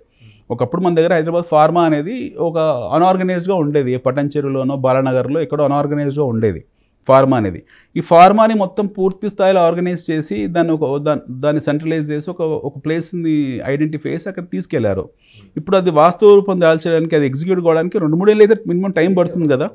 సో ఆ 2-3 ఏళ్ళ టైం పడుతుంది అని చెప్పి మనకి ఇక్కడ అంతవరకు ఓపిక లేకుండా ఈ సర్ప్లస్ అమౌంట్, ఇందాక మీకు చెప్పిన ఈ సర్ప్లస్ అమౌంట్ ఉన్న పెద్ద వ్యక్తులు ఎవరుతున్నారో ఏ స్టాటిస్టిక్స్ లేకుండా, ఎలాంటి రీసెర్చ్ టూల్స్ లేకుండా, ఎలాంటి అవగాహన లేకుండా వచ్చేసి లెఫ్ట్ రైట్ సెంటర్ ఎక్కడ పడితే అక్కడ వీళ్ళు ప్రాజెక్ట్ ఇనిషియేట్ చేశారు. సో అంత ఆ డిమాండ్ సరిపోయి మనకు ఆల్రెడీ సప్లై ఉంది మార్కెట్లో. వీళ్ళు ఫర్దర్ సప్లైని ఎన్హాన్స్ చేశారు, ఇన్వెంటరీని పెంచేశారు. ఇన్వెంటరీని పెంచేసి మార్కెట్ స్లో డౌన్ అయింది అంటున్నారు. కానీ 1 కోటి మంది జనాలకు సరిపోయిన సర్ప్లస్ అంటే ఆల్రెడీ ఇన్వెంటరీ ఉంది. మీరు 2 కోట్ల మంది తయారు చేసి పెట్టారు. లైక్ అందరికీ అర్థమయ్యేట్టు చెప్పుకోవాలంటే ఒకటి ఇంటేక్ ఒక 100 grams అంటే వాడికి బలవంతంగా 500 grams ఇంటేక్ పెట్టే పరిస్థితి, అంటే ఇండేషన్ అవుతుంది అప్పుడు. అదే ఇక్కడ కూడా రెప్లికేట్ అవుతుంది. ఎగ్జాక్ట్లీ. ఇప్పుడు ఇక్కడనే కాదు సార్, ఇప్పుడు దేశవ్యాప్తంగా మీకు బెంగళూరులో ఇదే పరిస్థితి ఉంది, మీకు ఢిల్లీలో ఇదే పరిస్థితి ఉంది, మేజర్ మెట్రోస్లో బీ క్లాస్ సిటీస్లో ఇదే పరిస్థితి ఉంది. ఎందుకంటే మనం దీని వెనకాల బ్యాక్గ్రౌండ్ అర్థం చేసుకోవాలి, ఎందుకు ఇలా జరుగుతుందంటే పీపుల్ హావ్ టేకెన్, ఇది ఎప్పుడైతే ఆర్గనైజ్ సెక్టర్గా మారిందో, when housing has become the most important factor in life, ఎప్పుడైతే దాని అవసరం ఏర్పడిందో పోస్ట్ కరోనా తర్వాత, కోవిడ్ వచ్చిన తర్వాత మైక్రో ఫ్యామిలీ సిస్టమ్ ఏర్పడింది సోషల్ డిస్టెన్సింగ్ కోసము, లేదా కొంచెము సామాజిక దూరం అనడము, ఇది ఒక రీజన్లా కనపడి చాలామందికి పేరెంట్స్తో ఉన్న వాళ్ళు విడిపోవడము, విద్యా ఉపాధి ఎక్కువ ఏర్పడము, ఇలాంటి కారణాల వల్ల మనకు హౌసింగ్ అనేది ఒక రూపురేఖలు మార్చుకొని విస్తృతంగా వెళ్ళింది.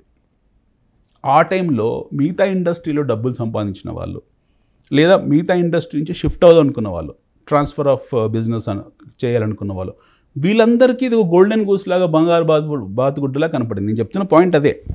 See, you started you got into something which is already established. You are not done your research. మీరు రీసెర్చ్ చేయలేదు దాని గురించి, అవగాహన లేదు కదా. ఇప్పుడు XYZ ఎవరో ఒక బిల్డర్ వచ్చారు, ఆయనకు హైదరాబాద్ గురించి అవగాహన లేదు, వానికి చాదర్ ఘాట్కు కర్మాన్ ఘాట్కు తేడా తెలియదు. Telling you very honestly.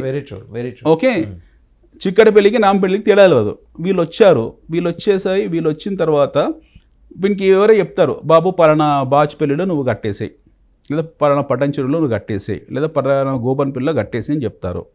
అక్కడ ఎంతమంది జనాభాలో ఉన్నారు, అక్కడ ఏం ఎంప్లాయ్మెంట్ ఉంది, అక్కడ రాబోయే ఎంప్లాయ్మెంట్ ఎంత ఉంది, అక్కడ రాబోయే జనాలు ఎంత, అక్కడ నిజంగా అంత డిమాండ్ సప్లై ఉందా లేదా అనేది ఇవన్నీ ఆలోచించకుండా వాడు 10 కోట్లు తెచ్చుకొని ఇంకో 20 కోట్లు తీసుకొచ్చి ఏదో కన్స్ట్రక్షన్ స్టార్ట్ చేస్తాడు.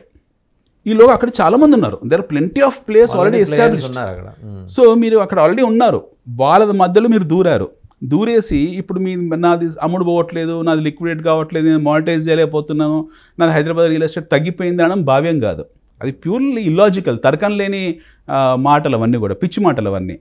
అది కాదు, అది that is not the reason.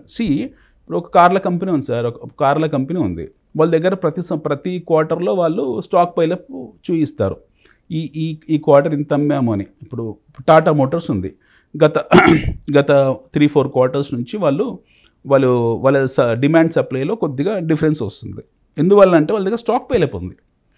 వాళ్ళ కస్టమర్స్ ఎవరైతే ఉన్నారో, వాళ్ళ న్యాచురల్ కస్టమర్స్ ఎవరైతే ఉంటారో రెగ్యులర్గా ఆ బ్రాండ్ ఆ పర్టికులర్ ప్రోడక్ట్ వైపు వెళ్ళాలనుకున్నాను, వాళ్ళు బై చేసుకున్నారు.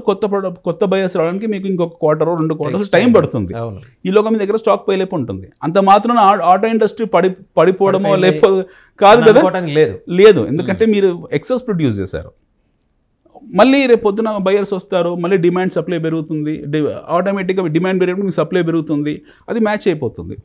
అంత మాత్రాన మనకి ఏదో హైదరాబాద్లో రియల్ ఎస్టేట్ పడింది అనడం భావ్యం కాదు. ఎందుకంటే we have huge inventory pile up. మనకి ఇంకొక 50 లక్షల మందిని అకామిడేట్ చేసినంత ఇన్వెంటరీ ఉంది మన దగ్గర ఈరోజు. ఓకే, సో అది భావ్యం కాదు. 50 లక్షలు ఆల్రెడీ మనం కోటి జనాభా, ఇంకొక 50 లక్షల మందిని ఎలా అకామిడేట్ చేయొచ్చు అంటే జస్ట్ హైపోథసిస్ చెప్పాను. 50 లక్షలు, 10 లక్షలు, 15 లక్షలు, 30 లక్షలు, మొత్తానికి ఎంతో కొంత 20 to 40% అనుకుందాం. 40% అనుకుందాం ఎగ్జిస్టింగ్ పాపులేషన్ మీద. అది ఎలా అకామిడేట్ చేయొచ్చు? మన దగ్గర ఉన్న అప్రూవ్డ్ అంటే ఏవైతే ఎకనామిక్ జోన్స్ ఉన్నాయో, మన దగ్గర అప్రూవ్డ్ ఎకనామిక్ జోన్స్ ఏవైతే ఉన్నాయో, ఎస్పెషల్ ఈవీ జోన్ కానివ్వండి, ఫార్మా సిటీ కానివ్వండి, నేషనల్ ఇన్వెస్ట్మెంట్ మ్యానుఫ్యాక్చరింగ్ జోన్ కానివ్వండి, ఎట్ ది సేమ్ టైం మన అది కానివ్వండి, లేదా మనం ఇందాక ఆర్టిఫిషియల్ ఇంటెలిజెన్స్ సిటీ కానివ్వండి, ఫ్యూచర్ సిటీ, ఇప్పుడు కొత్త ఇనిషియేటివ్స్ ఫ్యూచర్ సిటీ కానివ్వండి, ఇవన్నీ రేపు పొద్దున యాక్షనబుల్స్ ఇవన్నీ కూడా. This will not stop. ఇప్పుడు ఆల్రెడీ యాక్షన్స్లో ఉన్నాయి, ఇంకో 1 year 2 yearsలో ఇవన్నీ కూడా మీకు అందులో ఎంప్లాయ్మెంట్ రిక్వైర్మెంట్ ఉంటుంది. సో అనిల్ గారు సార్, మీరు అంటున్నారు ఏది, కోటి జనాభా ఉంది హైదరాబాద్, రాబోయే ఒక 5 ఏళ్ళు 10 ఏళ్ళు అనుకుందాం, మీరు ఉజ్జాయింపుగా 50 లక్షలు కాబట్టి 34 లక్షల మంది కొత్తగా యాడ్ కాబోతున్నారు ఈ జనాభా. అవును, అపెండ్ కాబోతున్నారు అన్న, లేకపోతే అదనంగా వచ్చేస్తున్నారు. ఎందుకు అనే దానికి కూడా మీరు కారణం చెప్పారు. ఒక 10 లక్షల నుంచి 20 లక్షల దాకా ఎంప్లాయ్మెంట్ క్రియేట్ కాబోతోంది because of various factors and ఈ డెవలప్మెంట్ గ్రోత్ ఇంజన్స్ ఇవన్నీ వచ్చి యాడ్ అవుతున్నాయి కాబట్టి అని. We have to welcome that. ఖచ్చితంగా నగరం పెరగాలి, ఉపాధి పెరగాలి, అవకాశాలు పెరగాలి, కొత్త అవెన్యూస్ పుట్టుకు రావాలి. Correct. But at the same time దాంతోపాటే మీకు మంచి వరి నాట్లు వేసినప్పుడు మధ్యలో కలుపు మొక్కలు కూడా వచ్చేస్తాయి. అలాంటి కలుపు మొక్కలు ఈ రియల్ ఎస్టేట్ రంగంలోకి వచ్చి మనీ లాండరింగ్ని వేదికగా చేసుకొని ఆడుతున్న నాటకానికి బలవుతున్న వాళ్ళు చాలామంది ఉన్నారు. ఇన్ఫ్యాక్ట్ గవర్నమెంట్ ఆఫ్ తెలంగాణ కానీ గవర్నమెంట్ ఆఫ్ ఇండియా కానీ చాలా స్ట్రింజెంట్ యాక్షన్ తీసుకుంటుంది. ఎప్పటికప్పుడు జనాల్ని సెన్సిటైజ్ చేస్తుంది. ఈ మధ్యకాలంలో అలాంటి సంఘటనలు మీరు ఎక్కడైనా నోటీస్ చేశారా ఈ ప్రాంతంలో? బోల్డ్ జరిగాయి. ప్రభుత్వం యాక్షన్ తీసుకుంది. అలాంటి నేరాలు చేసిన వాళ్ళు జైలుకి వెళ్ళాల్సిన వాళ్ళు చాలామంది ఉన్నారు. మీరు ఒక ఆర్టీఐ యాక్టివిస్ట్గా, ఒక పేరున్న ఇన్వెస్టిగేటివ్ జర్నలిస్ట్గా మీకు కూడా తెలిసి విషయాలు. Even I have unearthed a scam అండి. స్టేట్ బ్యాంక్ ఆఫ్ ఇండియాలో పార్కింగ్ ఫండ్స్ స్కామ్ అనేది చేశా. ఇది 2016లో. It took 9 months for me to unearth that, to understand the things. ఒక 5-6 గవర్నమెంట్ ఏజెన్సీస్కి రాస్తే ఫైనల్గా ఆర్బీఐ నాకు పంపించింది, ఇంత బండిల్ పంపించింది, ఎలాంటి చర్యలు తీసుకున్నాం, ఎక్కడెక్కడ ఈ పార్కింగ్ ఫండ్ స్కామ్ జరిగింది, దాన్ని ప్రివెంట్ చేయడానికి ఏం మెజర్స్ తీసుకున్నాం. అప్పట్లో ఒక ఇంగ్లీష్ డైలీలో ఒక 1 వీక్ పాటు బ్యానర్ స్టోరీస్గా వచ్చినాయి. ఒక స్టేట్ బ్యాంక్ ఆఫ్ ఇండియా కాదు, నేషనలైజ్డ్ బ్యాంక్స్లో జరిగినవన్నీ బయట పెట్టా, బట్ మేజర్గా స్టేట్ బ్యాంక్ ఆఫ్ ఇండియా. గుర్తుంది అది, ఐ రిమెంబర్ దట్. 27,000 కోట్లు. Yes I remember that. నాకు తెలిసి దాదాపు ఆ స్థాయిలో ఉంటుంది హైదరాబాద్లో కూడా. దాదాపు ఆ స్థాయిలోనే ప్రజల డబ్బు దుర్మార్గుల చేతుల్లోకి వెళ్ళి ఉంటుంది, చెడ్డ వాళ్ళ చేతుల్లోకి వెళ్ళి ఉంటుంది, గజ దొంగలు చేతుల్లోకి వెళ్ళి ఉంటుంది. అయితే దురదృష్టవశాత్తు ఆర్ అదృష్టవశాత్తు, వాట్స్ ఎవర్ ద రీజన్, ఎలా చెప్పాలి, అదే we have to put it on very amicably. ఇందులో పొలిటీషియన్స్ కానివ్వండి, లేకపోతే వాళ్ళకి ఎవరికి సంబంధం లేదు ఇందులో. ఈ మనీ లాండరింగ్ యాక్టివిటీస్లో, Hyderabad real estate money laundering యాక్టివిటీస్లో ఇందులో పెద్ద తలకాయలు కానీ పొలిటీషియన్స్ కానీ ఎవరు లేరు. వీళ్ళందరూ ఎవరంటే ఈ హైదరాబాద్ స్థానికులు కాదు ఇలా చేసేవాళ్ళు. They are not very precisely, they are not from Telangana also. అది నిజం అండి, అది నిజం కదా. వాళ్ళు ఇక్కడ వాళ్ళు కాదు. వాళ్ళు ఇప్పుడు నేనున్నాను సార్ ఇక్కడ, నేను ఐ బోర్న్ బాటప్, మా నాన్న, నేను, తాత, ముత్తాత అందరము ఇక్కడే పుట్టి పెరిగినాము. మీరు పొద్దున మేము పోయాక మా అంత్యక్రియలు కూడా ఇక్కడే చేయాలి. సో ఈ ప్రాంతం అంటే మా ప్రాంతం తెలంగాణ దాటి బయటికి పోలేము. ఓకే, ఆ స్ఫూర్తి ఉంది. సో ఇంకోటి ఏంటంటే మాకు అటాచ్మెంట్ కూడా ఉంటుంది, సహజ సిద్ధమైన అటాచ్మెంట్ కూడా ఉంటుంది, న్యాచురల్ ఫీలింగ్ ఉంటుంది. సో ఈ బేసికలీ ఈ యాక్టివిటీస్ అంటే ఇలాంటి పెడ్లింగ్ యాక్టివిటీస్ ఏవైతున్నాయో వీళ్ళందరూ చేసేవాళ్ళు బయటి వాళ్ళు, వాళ్ళేం పెద్దవాళ్ళు కాదు. వెరీ ప్రిసైజ్లీ వాళ్ళేం పెద్ద పొలిటికల్ బ్యాక్గ్రౌండ్ ఉన్న వాళ్ళు, లేకపోతే వాళ్ళు గతంలో స్కామ్స్ చేసిన వాళ్ళో కాదు. These people are irregular people. వీళ్ళు పెద్ద చదువుకున్న వాళ్ళు కూడా కాదు. ఏదో చుట్టుపక్కల తెలంగాణ ఇతర జిల్లాల్లోంచి హైదరాబాద్కు వచ్చి దీని అవకాశంగా తీసుకొని వీళ్ళు చేస్తున్న. విజయవాడలోని ఒక స్లమ్ నుంచి వచ్చిన వ్యక్తి ఒక ఏడాది క్రితం ఇలాగ హ్యూజ్ అమౌంట్ ఆఫ్ మనీ లాండరింగ్లో ఇన్వాల్వ్ అయి పట్టుబడ్డాడు. ఉన్నాయి, స్లమ్స్ నుంచి వచ్చిన ఉన్నారు. ఎట్ ది సేమ్ టైం అక్కడ నుంచి అద్భుతమైన బిల్డర్స్ కూడా ఉన్నారు మన దగ్గర. We have fantastic great builders from there. మనకు అదే అన్నాను ఇందాక, see there are dime a dozen pests in Hyderabad real estate who have become a rotten apple and spoiling the entire basket. So మంచి బిల్డర్స్ని, మంచి రియల్ ఎస్టేట్ చేసే వాళ్ళని ఈ చీడ పురుగులు ఏం చేస్తున్నారంటే మొత్తం ఇండస్ట్రీకే చెడ్డ పేరు తెస్తున్నారు, పొల్యూట్ చేస్తున్నారు. ఇప్పుడు మీకు ఇదే విజయవాడ నుంచి, ఇదే గుంటూరు నుంచి, ఇదే నెల్లూరు నుండి అద్భుతమైన బిల్డర్స్ ఉన్నారు. అసలు ఎలా వస్తుందండి మనీ లాండరింగ్, ఎలా అసోసియేట్? నేను ఐల్ కమ్ టు దట్. మనకు మంచి బిల్డర్స్ ఉన్నారు, మంచి రియల్ ఎస్టేట్ కంపెనీస్ ఉన్నాయి, హై క్వాలిటీ కంపెనీస్ ఉన్నాయి. ఎస్పెషల్లీ పీపుల్ని ఇందాక అనుకున్నట్టు విజయవాడ వాళ్ళు, గుంటూరు నుంచి, నెల్లూరు నుండి, ఒంగోలు నుండి కానివ్వండి, లేకపోతే రాయలసీమ ప్రాంతం నుండి, అటు విశాఖపట్నం నుండి చాలామంది హైదరాబాద్లో చాలా జెన్యూన్గా, చాలా హానెస్ట్ బిజినెస్ చేస్తూ ఉన్నారు. At the same time we have honest people locally also. మనకు ఇక్కడ తెలంగాణ బిల్డర్స్ ఎవరైతే ఉన్నారో వాళ్ళు కూడా చాలా జెన్యూన్ బిల్డర్స్. మన ఆల్మోస్ట్ చాలా అందరు, నేను ఒక పర్సెంటేజ్ చెప్పాను, 100% పీపుల్ ఆర్ క్వైట్ సెన్సిబుల్. ఇక్కడ ఈ చేస్తున్న వాళ్ళు ఏంటంటే ఇది ఒక షార్ట్ కట్ రూట్గా ఎంచుకున్నారు. వాళ్ళు ఏం చేస్తారంటే బేసికలీ ఇక్కడికి వస్తారు హైదరాబాద్కు, ఏ జూబ్లీస్ ఇక్కడ చుట్టుపక్కల, మీ స్టూడియో చుట్టుపక్కల ఎన్నో ఉన్నారు. ఇది మనం రోడ్ నెంబర్ 5లోనే ఉన్నాం కదా, ఈ చుట్టుపక్కల ఎంతమంది ఉన్నారు ఇలాంటి ఫ్రాడ్లెంట్ వాళ్ళు. ఆఫీస్ ఓపెన్ చేస్తారు, ఓపెన్ చేసి నేను పలానా చోట ఒక లేఅవుట్ వేస్తున్నాను, I'm going to put a layout అని చెప్తారు. సరే, ఫస్ట్ నేను కొలాటరల్ మీకు 1 ఎకరం రిజిస్ట్రేషన్ చేస్తాను, మీరు చేసుకోండి అని చెప్తారు. ఆ రిజిస్ట్రేషన్ చేసి లేఅవుట్ వేసిన తర్వాత మీకు 1500 గజాలు 1600 గజాలు ఇస్తానని చెప్తాడు. మొదట్లో ఇది ఇలా మొదలు పెడతారు. ఇది ఒక 1 సిరీస్. తర్వాత ఏం చేస్తారు, ఒక 5-6 నెలలు ఎస్టాబ్లిష్ అయిన తర్వాత నాకు డబ్బుల్ షార్టేజ్ ఉంది, నేను కొలాటరల్ ఇచ్చే పరిస్థితుల్లో లేను ప్రజెంట్, మనకు ల్యాండ్స్ వస్తాయి, లేఅవుట్స్ వస్తాయి, మేము మీకు ఒక MOU అగ్రిమెంట్ లాగా ఇస్తాను, 1 కోటి రూపాయలు ఇవ్వండి, 10 లక్షలు ఇవ్వండి, 15 లక్షలు ఇస్తాను, నా దగ్గర చాలా కావాల్సినంత ఇన్వెంటరీ ఉంది, నా దగ్గర 300 ఎకరాలు ఉంది, 400 ఎకరాలు ఉంది, 500 ఎకరాలు ఉందని వాడు ఏదో స్టోరీ కుకప్ చేస్తాడు. చేసిన తర్వాత ఈ వ్యక్తులు ఎవరైతే ఉంటారో, జనరల్గా అమాయకులు ఎవరైతే ఉంటారో వెళ్తారు అక్కడికి. వెళ్ళి వాళ్ళు సరే వీడి దగ్గర ఎస్టాబ్లిష్ అయ్యాడు కదా, 1.5 కోటి వస్తుందని చెప్పేసి అమాయకంగా పెడతాడు.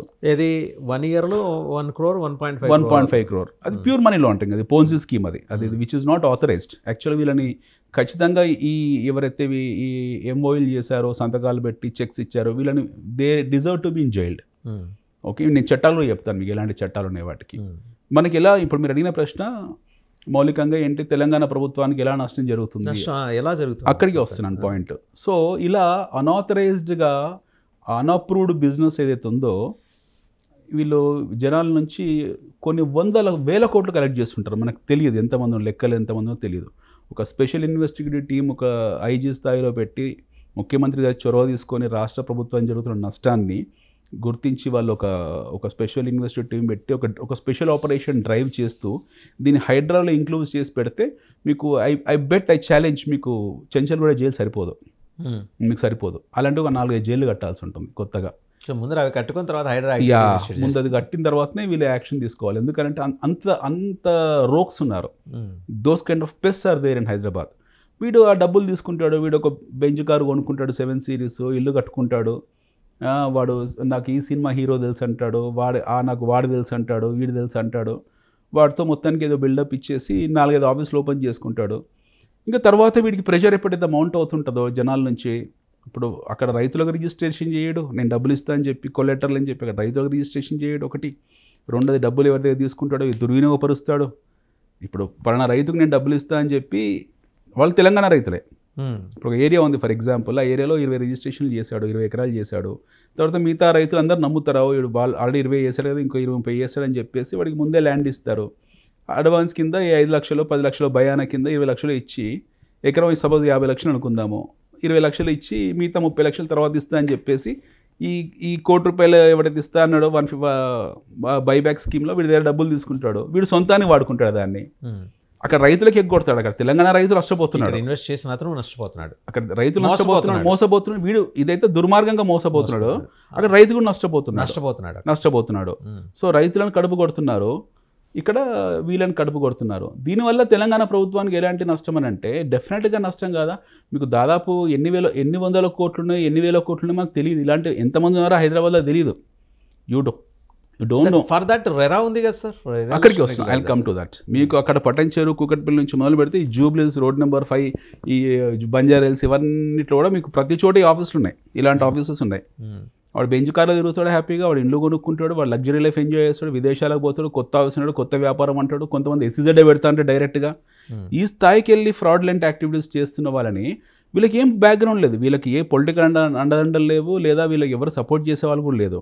వాడు జస్ట్ ఒక బోర్డు పెట్టుకొని నా ఫస్ట్ 10-15 ఎకరాలు రిజిస్ట్రేషన్ చేసి తర్వాత నాకు వీడు తెలుసు వాడు తెలుసు అని చెప్పుకొని ప్రజలను మోసం చేయడమే ఈ మనీ లాండరింగ్ యాక్టివిటీలో. ప్రభుత్వం ఎలా నష్టపోతుంది అని అంటే, ఒకటి ఈ నష్టపోయిన వ్యక్తులు ఎవరుతున్నారో సపోజ్ అనుకుందాం తెలంగాణ ప్రభుత్వం ఒక 1000 కోట్లు నష్టపోయింది అనుకుందాం, ఎక్కువ ఉంటుంది, 1000 కాదు 10-15 వేల కోట్లు ఉంటుంది. ఈ 1000 కోట్లు 2000 కోట్లు జెన్యూన్గా ఇతను ఏ అపార్ట్మెంట్లోనో ఏ ఇండిపెండెంట్ హౌస్లోనో ఏ అప్రూవ్డ్ ప్రాజెక్ట్లో పెట్టాల్సిన డబ్బులు అవి.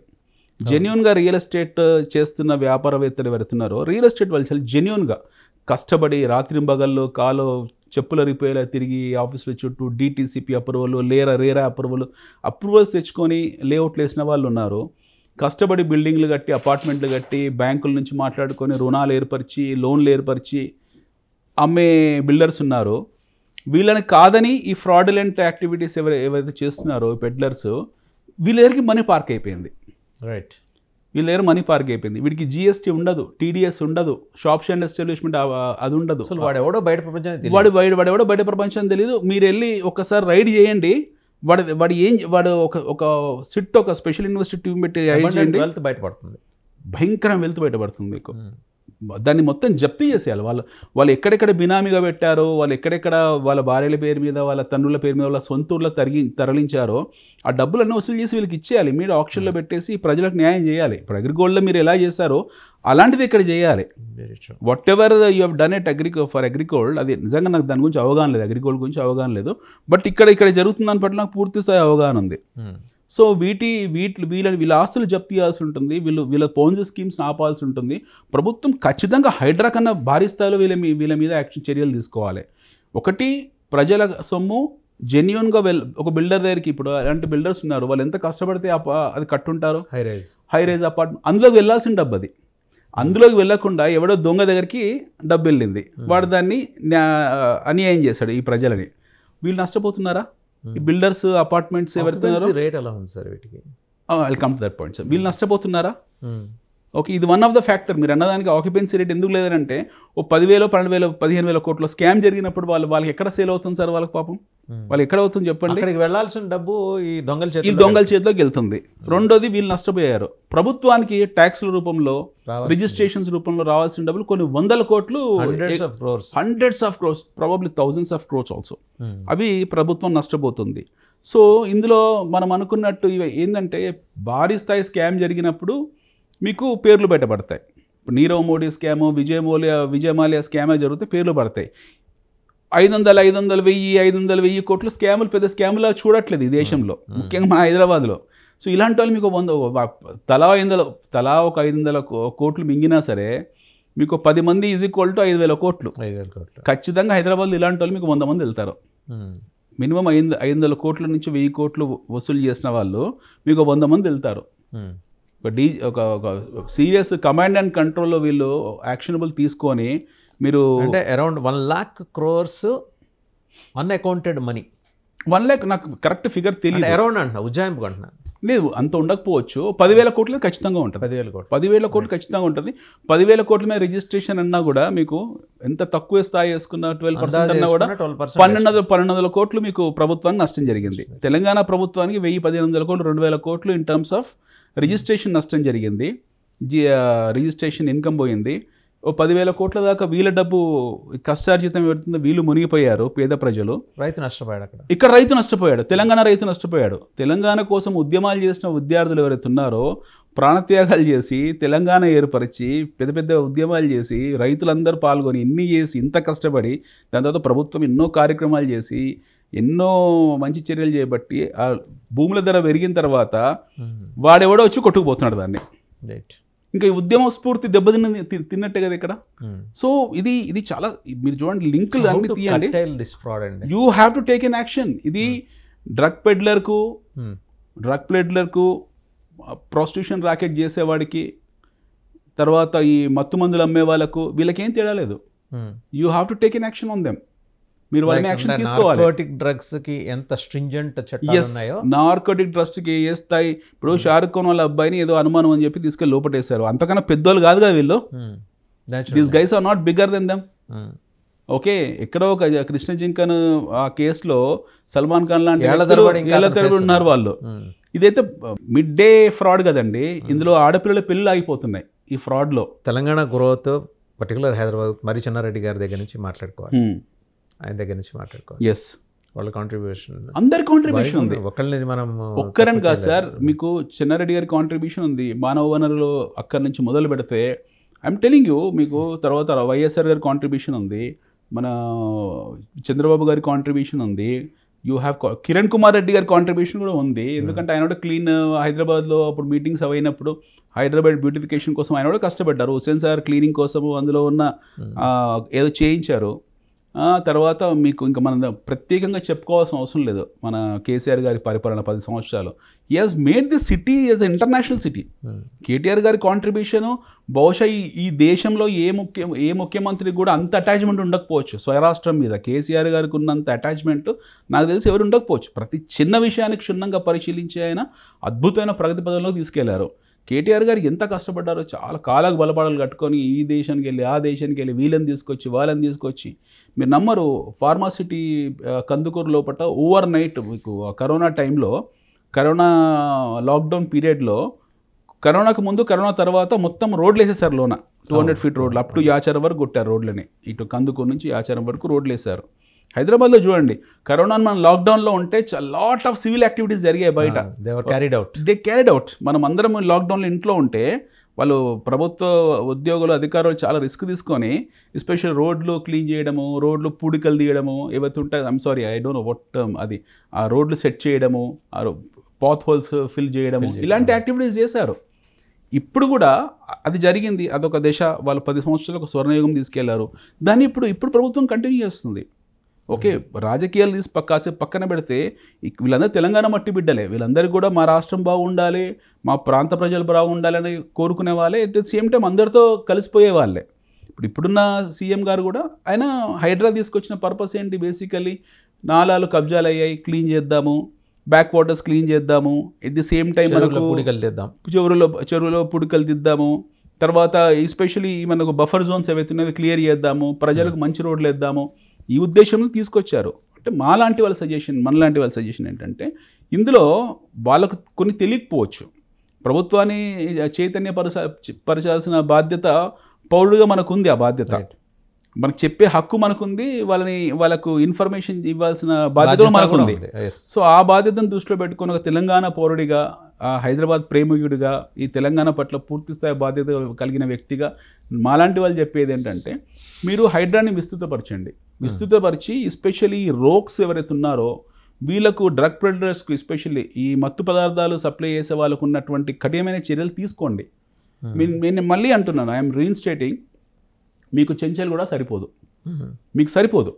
ఇంకొకటి మీకు ఇంకో విషయం చెప్తాను, దీని లీగల్ ఫ్రేమ్వర్క్ కూడా ఉంది. దీనికి legal framework for investigating fraudulent real estate schemes in India చట్టం చేశారు ఎప్పుడో. కీ లాస్ ఫర్ ఇన్వెస్టిగేషన్, ఇందులో prevention of money laundering act PMLA 2002. Okay, this defines the offence of money laundering, punishment for money laundering up to 7 years imprisonment and fine పక్కన పెట్టండి. First imprisonment జరగాలి, రెండోది enforcement directorate దిగాలి ఇందులోకి. Investigation authority ఎవరు? Enforcement director. వీళ్ళు ఏం చేస్తారు బేసికలీ, వీళ్ళకు TDS ఉందా, GST ఉందా, వీళ్ళకి డబ్బులు ఏ దేశం నుంచి వచ్చాయి, ఎంత వచ్చాయి, ఎక్కడికి వెళ్తున్నాయి, ఆ పాయింట్ దగ్గరికి వస్తున్నాయి. సార్ ఎలా వస్తున్నాయి వేరే దేశాల నుంచి, ఇక్కడి నుంచి వెళ్ళి అక్కడికి వెళ్ళి అక్కడి నుంచి మళ్ళీ రూట్ అవుతున్నాయి అనేది ఒక. ఇప్పుడు NRIs ఉంటారు సార్, తెలుగు ప్రజలు వీళ్ళందరూ కూడా. నాకు చాలామంది ఫ్రెండ్స్ ఉన్నారు, I have lot of friends in. ఇప్పుడు చాలామంది స్నేహితులు ఉన్నారు, మంచి బిల్డర్స్ ఉన్నారు. ఒక కృష్ణా జిల్లా అతను, విజయవాడ జిల్లా అతను, కృష్ణా జిల్లా అతను, లేకపోతే Guntur, they are good builders in Hyderabad. అలాగే ఇతను కూడా సంచి చదువుకొని రైలు పట్టుకొని రబ్బర్ చెప్పులతో హైదరాబాద్కి వస్తాడు. వీళ్ళని చూస్తాడు, వీడు ఈ షార్ట్ కట్లో వెళ్ళాడు. వీడు ఫస్ట్ చీట్ చేసేది వాళ్ళ సొంత బంధువులనే.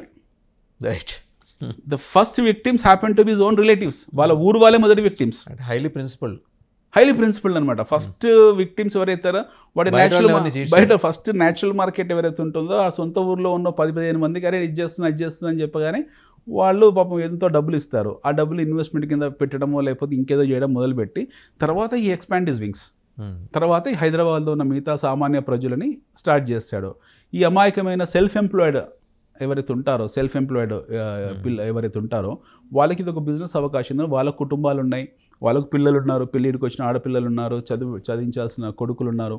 వాళ్ళ భవిష్యత్తును దృష్టిలో పెట్టుకొని అబ్బో ఇదేదో వ్యాపారం బాగుందని చెప్పి అమాయకంగా వచ్చేసి నలుగురిని రిఫర్ చేస్తారు రిఫరెన్స్ ఫేస్ కింద. ఎలా రిఫర్ చేస్తారు? వాడి బంధువు ఎవడో అమెరికాలో ఉంటాడు, ఎవడో NRI కెనడాలో ఉంటాడు, ఎవడో ఇంగ్లాండ్లో ఉంటాడు, ఆస్ట్రేలియా ఉంటాడు. NRI అకౌంట్లు ఉంటాయి, ఇలా పంపిస్తాడు డబ్బులన్నీ. వీడి తర్వాత ఇంక కనపడ్డంటే వీడు కనపడతాడు కానీ వాడు ఆఫీస్కి రాడు. డబ్బులు తీసుకున్నాక ఆ రైతుకి ఇయ్యడు, ప్రభుత్వానికి పన్నులు కట్టడు, వీళ్ళకు కస్టమర్స్కి ఎవరైతే ఇన్వెస్ట్ చేస్తారో వాళ్ళకి ఇవ్వడు. ఈజ్ ఎ కంప్లీట్ ర్యాకెట్ ఇది.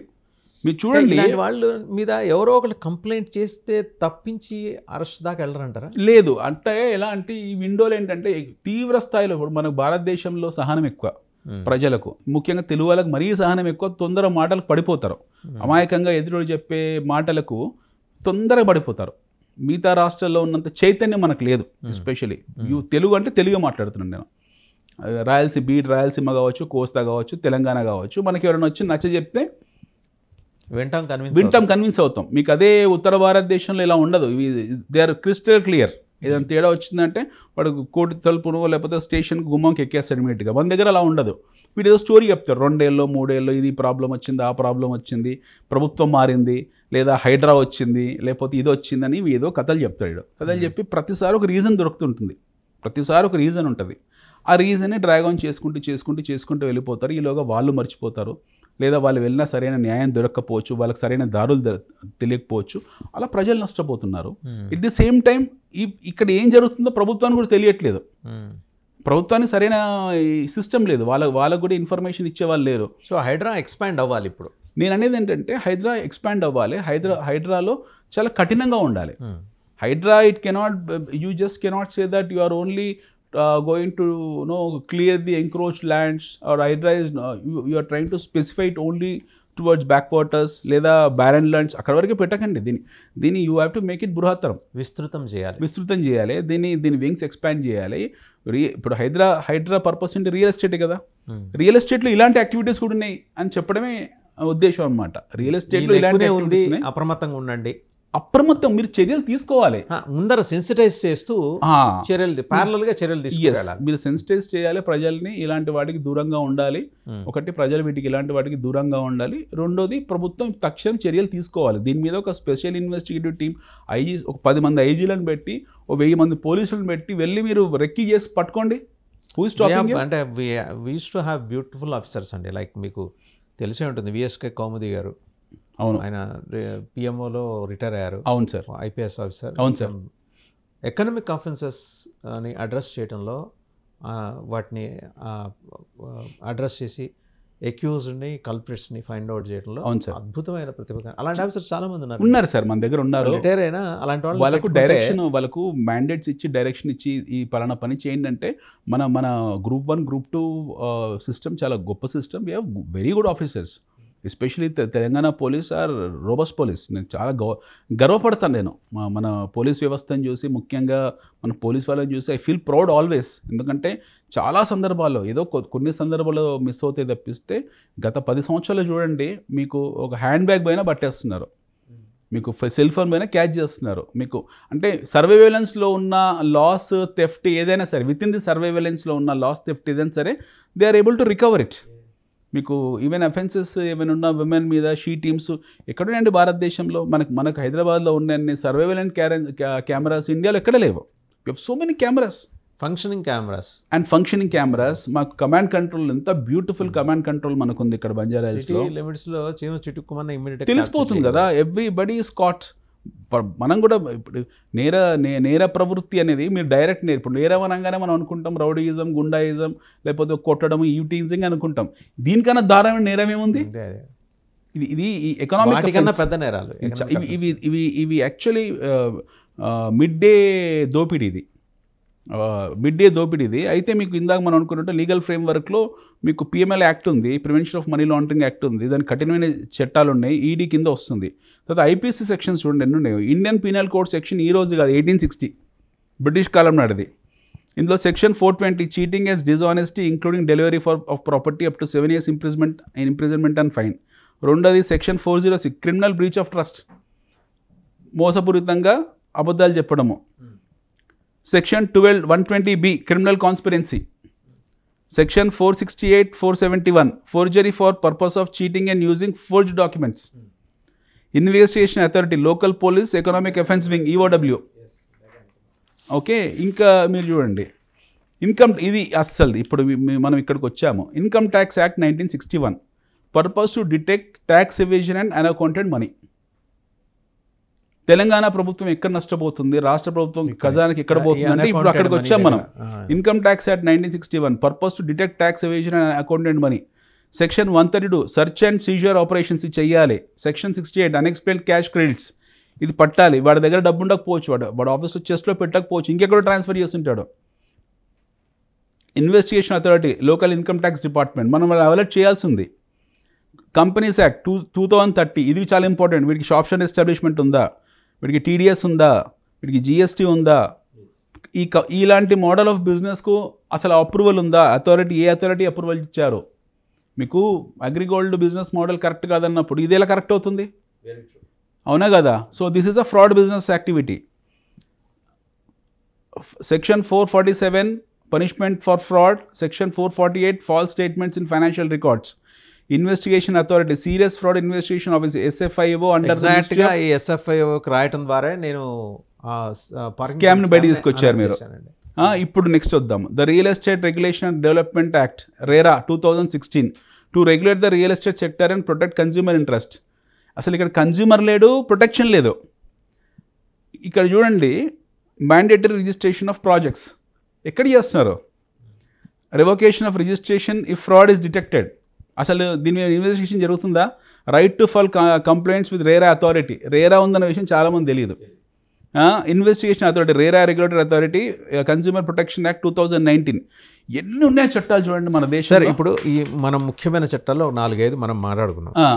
వీటికి సంబంధించి ఇన్ని రకాల ఫ్రాడ్స్ జరుగుతున్నాయని, సరే, whistle blowers like you, did you ever try to bring it to the notice of the government of Telangana? ఇప్పుడు that is what I am doing now. Right. You are into that now. నా 10 మంది చెప్పడం వల్ల ఉపయోగం కన్నా డైరెక్ట్గా మీకు మీలాంటి వాళ్ళ ద్వారా చెప్పడం వల్ల I will not stop here, I will continue this. Yes, very very good. Okay, I might get what you call, నన్ను ఎవరైనా థ్రెట్స్ రావచ్చు, బెదిరింపు ఫోన్స్ వచ్చినా నా ఆశ్చర్యపోను ఇలా చేస్తున్నాను. Let me be whistle blower, what's wrong in that? I'm appealing, we're Telangana is losing revenue. ఇప్పుడు మీరు మన అడిగిన ప్రశ్న హైదరాబాద్లో రియల్ ఎస్టేట్ పడిందా అంటే పడలేదు. మన ఫస్ట్ ప్రశ్న కన్సాలిడేషన్ ఫేజ్లో ఉన్నాము, ఇది టేక్ ఆఫ్ అవుతుంది, it may take 1-2 years for this inventory to get exhaust. ఇప్పుడున్న ఇన్వెంటరీ ఎగ్జాస్ట్ అవడానికి 1-2 years పడుతుంది. దీని తర్వాత మళ్ళీ కొత్త ఇన్వెంటరీ ఫామ్ అవుతుంది. Then we have that demand supply equilibrium which will go parallelly. రెండు that we addressed. Second thing, what is Hydra all about? Hydra is a great move. Hydra move అనేది చాలా మంచిది. దాని డ్యూ డిలిజెన్స్ చాలా ఉంది హైడ్రా అని. దాని అది ఫస్ట్ మూవర్ కాబట్టి జనాలకు కొంచెం పానిక్ ఉంటుంది ఇనీషియల్గా.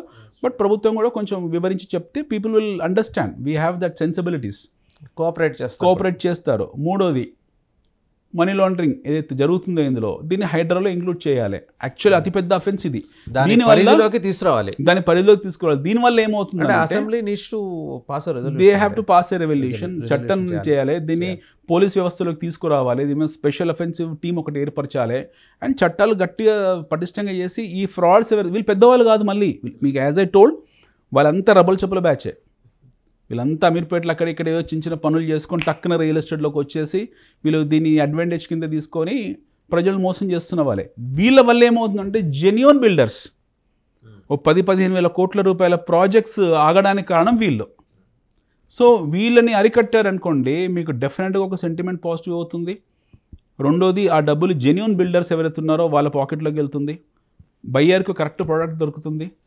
అండ్ మన మన మన సిస్టమ్ క్లీన్ చేసుకోవాలి. అంటే కన్జ్యూమర్కి జస్టిస్ జరుగుతుంది, కన్జ్యూమర్ జస్టిస్, ఇన్వెస్టర్ జస్టిస్ జరుగుతుంది. ఆ హార్డ్ అండ్ మనీ ప్రజల డబ్బు సార్ అది. అండ్ ఎవరైతే భూములు ఇచ్చారో రైతులకు న్యాయం జరుగుతుంది. తెలంగాణ రైతులు చాలా తీవ్ర స్థాయిలో నష్టపోయారు. మీరు హైదరాబాద్లో తెలంగాణ రైతులు చాలా నష్టపోయారు. తెలంగాణ రైతులు అంటే రంగారెడ్డి జిల్లా, ఇటు మెదక్ జిల్లా కావచ్చు, అటు జైరాబాద్ కావచ్చు. మన హైదరాబాద్ రైతులు వీళ్ళకు కూడా తెలియదు పాపం. వాళ్ళు కూడా ఈ చట్టాల పట్ల వీటి పట్ల అవగాహన లేదు. వాడు కూడా గౌరవిస్తాడు. తెలంగాణ మనిషికి ఉన్న సహజ సిద్ధమైన గుణం ఏంటంటే ఎవరైనా కొంచెం తీపిగా మాట్లాడి మంచిగా మాట్లాడే వరకు అమాయకంగా ఆ ట్రాప్లో పడిపోతారు. వాళ్ళ భూములు ఇస్తారు. ఇప్పుడు లాక్కోలేక పీక్కోలేక ఉన్నారు. వాళ్ళకు కూడా ఎవరి తలుపు తట్టాలు తెలియట్లేదు. సో ఈ టీమ్స్ మీరు ఏర్పరచడం వల్ల నష్టపోయిన రైతులకు న్యాయం చేకూర్చిన వాళ్ళు అవుతారు. నష్టపోయిన డబ్బులు ఇచ్చిన పేద ప్రజలు, మిడిల్ క్లాస్, లోయర్, హయ్యర్ ఎవరైతే ఉన్నారో వాళ్ళ న్యాయం చేసిన వాళ్ళు అవుతారు. ఎట్ ది సేమ్ టైం భవిష్యత్తులో దీనికి పర్పస్ ఏంటంటే, భవిష్యత్తులో హైదరాబాద్ నగరం ఇలా ఉండదు. We're going to expand left right centre exorbitantly. మనం మల్టీఫోల్డ్ డెవలప్మెంట్ చూడబోతున్నాం. హైదరాబాద్ నగరం అనేది ఇలాంటి 420 గాలు ఉంటే ఎంత డిసిప్లిన్స్ ఆల్రెడీ వచ్చి పక్కన ఫెసిలిటీస్గా ఏర్పడి ఉన్నాయి. పూర్తి షేప్ తీసుకుంటే రేపు పొద్దున మీకు ఈ ఇప్పుడు మనం ఈ నగర జనాభా మీ ఎంత తక్కువ వేసుకున్నా సార్ 2-2.5 కోట్ల జనాభాకి వెళ్ళిపోతుంది. కాస్మో సిటీగా డెవలప్ కాదు sir. We're a cosmo city, we're a international city. Okay, we're a global city. We're known across the world. ప్రపంచంలో highest fine quality IT exports చేస్తున్న హైదరాబాదు. ఇక్కడ నుంచి బెస్ట్ స్కిల్డ్ ఎక్విప్డ్ ప్రొఫెషనల్స్ వెళ్తున్నారు. మన డాక్టర్స్, హాస్పిటాలిటీ టూరిజంకు మనం ఒక hub, ఫార్మాకు ఒక హబ్, ఆర్టిఫిషియల్ ఇంటెలిజెన్స్కి hub. At the same time we're going to be the pioneers for this electric revolution. వీటన్నిటికీ మనము హబ్గా మారుతున్నాము. ఇక్కడితో ఆగదు. ఈ సిటీ ఇంకో 100 కిలోమీటర్లకు ఎక్స్పాండ్ అవుతుంది. సో డెఫినెట్గా ఏంటనంటే ఇలాంటి వాళ్ళని ఇప్పుడే మీరు ఇట్లాంటి యాక్టివిటీస్ని ఇప్పుడే అరెస్ట్ చేసి ఇలాంటి వాళ్ళని వీళ్ళ మీద కఠిన చర్యలు తీసుకొని వీళ్ళు వసూలు చేసిన డబ్బులు, వాళ్ళ ఆస్తులు జప్తు చేసి అమ్మించి ప్రజలకు న్యాయం చేకూరిస్తే ఇంకొకటి ధైర్యం చేయడు. ఎందుకంటే ఈ రోజు వరకు చూసిన నగరం వేరు, భవిష్యత్తులో వచ్చే 10 ఏళ్ళలో మనం చూడబోయే నగరం వేరు. We're going to be next Delhi sir, trust me. వచ్చే 10 ఏళ్లలో ఇది ఢిల్లీ స్థాయిలో వెళుతుంది.